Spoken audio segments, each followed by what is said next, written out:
تمام مہاجرین نہایت امن و سکون کے ساتھ حبشہ میں رہنے لگے، مگر کفار مکہ کو کب گوارا ہو سکتا تھا کہ فرزندان توحید کہیں امن و چین کے ساتھ رہ سکیں۔ ان ظالموں نے کچھ تحائف کے ساتھ عمر بن عاص اور عمارہ بن ولید کو بادشاہ حبشہ کے دربار میں اپنا سفیر بنا کر بھیجا۔ ان دونوں نے نجاشی کے دربار میں پہنچ کر تحفوں کا نذرانہ پیش کیا اور بادشاہ کو سجدہ کر کے یہ فریاد کرنے لگے کہ اے بادشاہ، ہمارے کچھ مجرم مکے سے بھاگ کر آپ کے ملک میں پناہ گزین ہو گئے ہیں، آپ ہمارے ان مجرموں کو ہمارے حوالے کر دیجئے۔ یہ سن کر نجاشی بادشاہ نے مسلمانوں کو دربار میں طلب کیا اور حضرت علی رضی اللہ تعالیٰ عنہ کے بھائی حضرت جعفر رضی اللہ تعالیٰ عنہ مسلمانوں کے نمائندہ بن کر گفتگو کے لیے آگے بڑھے اور دربار کے آداب کے مطابق بادشاہ کو سجدہ نہیں کیا بلکہ صرف سلام کر کے کھڑے ہو گئے۔ درباریوں نے ٹوکا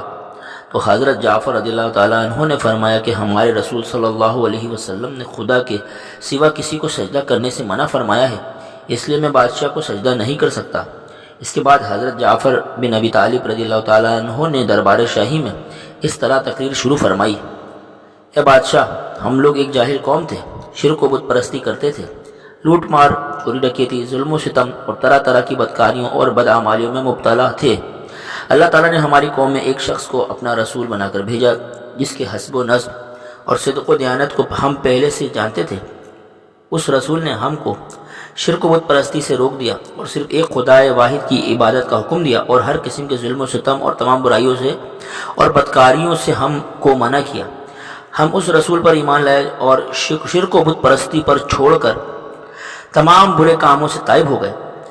بس یہی ہمارا گناہ ہے، اس پر ہماری قوم ہماری جان کی دشمن ہو گئی اور ان لوگوں نے ہمیں اتنا ستایا کہ ہم اپنے وطن کو خیر آباد کہہ کر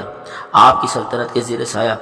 پرامن زندگی بسر کر رہے ہیں۔ اب یہ لوگ ہمیں مجبور کر رہے ہیں کہ ہم پھر اسی پرانی گمراہی میں واپس لوٹ جائیں۔